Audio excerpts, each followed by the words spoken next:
विद्या की देवी सरस्वती को भी नहीं मानती होंगी? नहीं, कोई नहीं। किसी को नहीं मानते। तो आप परीक्षा पास कैसे कर गए? अगर ऐसा होता सरस्वती माँ ही रहती तो हमें एग्जाम लिखने की क्या जरूरत थी। शिक्षा के दाता किसको मानते हैं? सावित्रीबाई फुले को। तीज और करवा चौथ नहीं करते हैं। कहा जाता है कि ये सब करने से पति की उम्र लंबी होती है, आयु लंबी होती है, तो ये सब तो नहीं होगा। तो अगर ऐसा है तो पति ही के लिए क्यों है, पत्नी क्यों न करे? मतलब पत्नी ही पति की लंबी उम्र के लिए क्यों वर्त करे?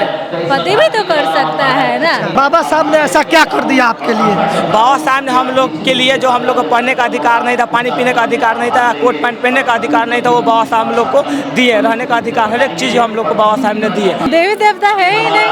मेरे घर में बस तो बिल्कुल भी भगवान वगैरह ये सब को नहीं मानते हैं। और देवी देवता कभी पैदा लिए ही नहीं, सब अवतार लिए हैं। सामने अगर बैठा के अगर ब्राह्मण को घर में बुला के अगर खाना खाए तो नहीं खाता है। नहीं खाता है? जी बिल्कुल नहीं खाएगा वो।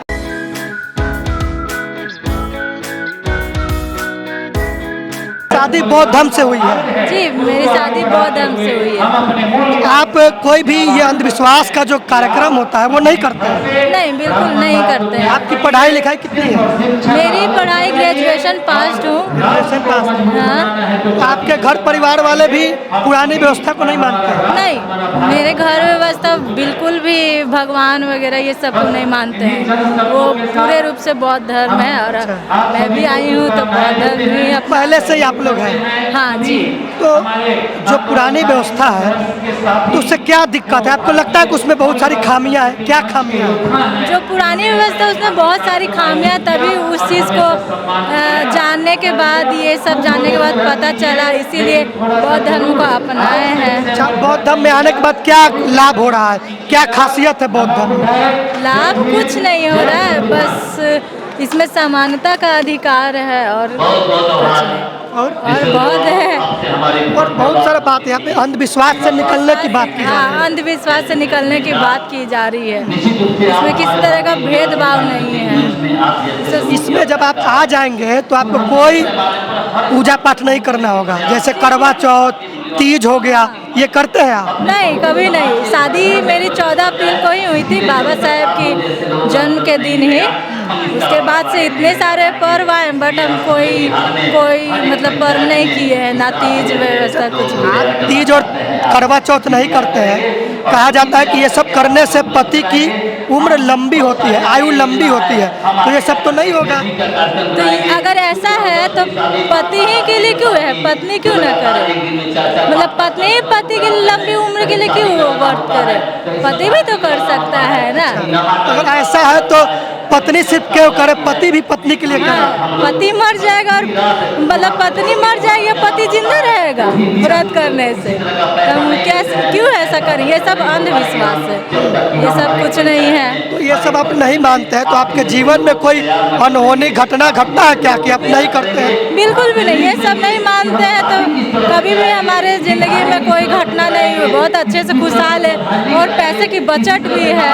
ये हिंदू धर्म में बहुत पैसा वेस्ट होता है, ये फलाना ढकाना वो करो, फास्टिंग करना पड़ता है। फास्टिंग करो, उसके लिए गहना लाओ, न्यू साड़ी लाओ, चप्पल लाओ, जूता लाओ, बहुत सारा होता है। लेकिन बौद्ध धर्म में ऐसा कुछ नहीं है। सिंपल है, ये सिंपल सिटी है और बहुत साधारण और बहुत अच्छा है। डर नहीं लगता है किसी देवी देवता से? डर नहीं लगता है?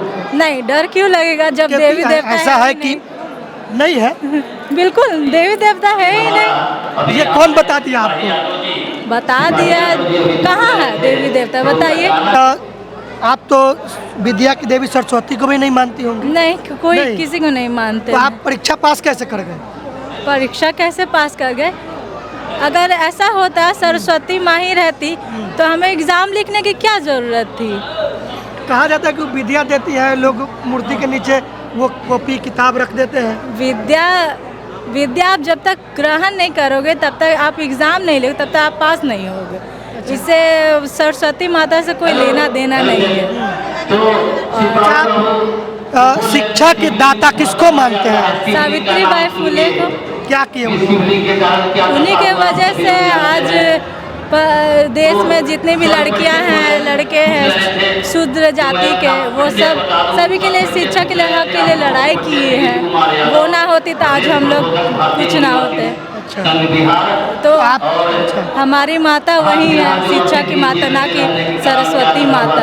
ये कोई व्रत नहीं करती है, जी बिल्कुल नहीं करती तो आपकी आयु लंबी कैसे हो जाएगी? बिल्कुल आयु कोई कोई व्रत करें तो कोई आयु लंबी नहीं होती है। अगर व्रत करें तो अगर आयु अगर लंबी होती तो इस जितने भी धरती पर जितने भी पति अगर मरे वो नहीं मरते। अगर व्रत करने से, तीज उपवास करने से पति को तो लंबी आयु उम्र होना चाहिए, मरता तो नहीं, जीवित रहता। अच्छा, तो आप भी जिस तरीके से आपकी वाइफ है वो किसी भी प्रकार के अंधविश्वास को, पाखंड को नहीं मान रही है, आप भी नहीं मानते? जी बिल्कुल नहीं मानते हैं। मेरे पूरे परिवार नहीं मानता, मेरी वाइफ भी नहीं मानती, मैं भी नहीं मानता, मेरी मम्मी नहीं मानती, मेरे पापा नहीं मानते हैं, पूरा फैमिली नहीं मानते। इनका फैमिली भी? इनका फैमिली भी नहीं मानती है। आप दोनों बौद्धिस्ट हैं? दोनों बौद्धिस्ट हैं। तो 2015 से आप बौद्धिस्ट बने हैं? जी। उससे पहले पुरानी व्यवस्था में थे? और देवी देवता अभी पैदा लिए ही नहीं, सब अवतार लिए हैं। सभी के किसी का भी इतिहास अगर उलट कर देखा जाए हिंदू रीति रिवाज का, तो किसी का बाप नहीं मिलते हैं, किसी का बाप नहीं है। श्रृंगी ऋषि जो क्या बोलता है, मट्टी से इंसान पैदा लेता है। 7 हाथ वाले देवी देवता होते हैं क्या? 10 हाथ वाले मुड़ी वाले तो इंसान देवी देवता तो हो नहीं सकते हैं। तो इन्हीं सब कारणों की वजह से छोड़ दिए? जी छोड़ दिए, क्योंकि इसको मेरे पूर्वजों ने वर्षों से करते हुए आया है। लाखों करोड़ रुपए खर्च कर दिए, कुछ से इसमें उन्नति हुआ नहीं। सब गुलामी की मानसिकता की ओर लेके जाता है और गुलामी करवाता है। ऐसे धर्म को मैंने त्याग दिया और जो वैज्ञानिक धर्म है, जो वास्तव में सत्य पर जो चलता है, उसको मैंने अपनाया। जो दुनिया का बहुत विद्वान बाबा साहब भीमराव अम्बेडकर ने इस धर्म को अपनाए थे, वही धर्म को मैंने अपनाया। बाबा साहब ने ऐसा क्या कर दिया आपके लिए? बाबा साहब ने हम लोग के लिए, जो हम लोग को पढ़ने का अधिकार नहीं था, पानी पीने का अधिकार नहीं था, कोट पैंट पहनने का अधिकार नहीं था, वो बाबा साहब हम लोग को दिए। रहने का अधिकार, हर एक चीज़ हम लोग को बाबा साहब ने दिए। हम लोगों को बहुत सारा उपकार है। अच्छा, आप तो खामियां गिना दिए कि उसमें ये खामियां था तो छोड़ दिए। आपके इस धर्म में क्या खासियत है? इस धर्म में है कि इस धर्म कहता है कि पहले जानो फिर उसके बाद मानो।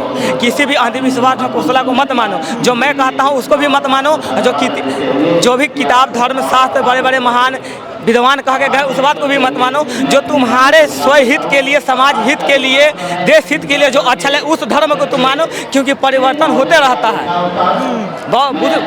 गौतम बुद्ध कहें कि जो मैं बात करता हूँ उसको भी मत मानो, क्योंकि परिवर्तनशील सृष्टि है, परिवर्तन होते चलता है। इसलिए मैं माना वैज्ञानिक तर्क है, उसमें वास्तव में सच्चाई जो है उस चीज़ को इसको बताया जाता है। इस कार्यक्रम में भाषण सुनने के बाद, वक्तव्य सुनने के बाद यह पता चलता है कि मेन उद्देश्य यहाँ पर यह बताया जा रहा था कि जो समाज में भेदभाव है, जो जाति व्यवस्था है, मुख्य रूप से उसको त्यागना है।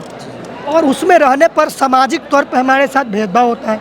अगर हम इस धर्म में आ जाते हैं तो सब बराबर है, क्योंकि गौतम बुद्ध कहते हैं मानव एक समान है, किसी के साथ भेदभाव नहीं किया जाएगा।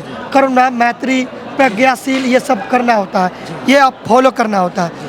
तो मेन उद्देश्य इसी को देखा गया है। तो जाति व्यवस्था नहीं मानना है। जी बिल्कुल नहीं, क्या है कि जाति व्यवस्था इसमें है ही नहीं। सब मानव एक समान है, सब एक ही इंसान है, सब मनुष्य ही है। और यही इस धर्म में जाने के बाद सब मनुष्य बिखर जाता है। आखिरी में यही जानना चाहेंगे कि जाति के आधार पर आपके साथ समाज में भेदभाव हो रहा था? जी बिल्कुल, बहुत बल्कि भेदभाव होता है और आज भी होता है।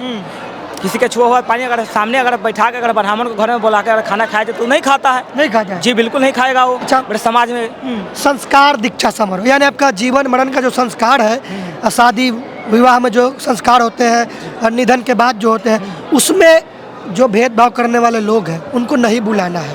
जी जी। तो वो आते थे तो वो भेदभाव करते थे क्या? जी बिल्कुल करते थे। किस प्रकार? जी किस प्रकार ये करते थे कि वो अपने, उनका कुर्सी एक साइड में रहता था, खाना उनका स्टॉल एक साइड में लगाया जाता था, साथ में बैठ के खाना नहीं खा सकते हैं, आपके साथ में बैठ के बात नहीं कर सकते। आज भी देखा जाता है ऐसा भी मेरे इलाके में। ऐसा आप देखें, आप भेदभाव होता है जाति के आधार पे अभी भी समाज में? बिल्कुल होता है, बिल्कुल होता है। जो बड़े जाति के होते हैं और जो छोटे, उन लोग सामने बैठने तक उन लोग छुआछूत मानते हैं।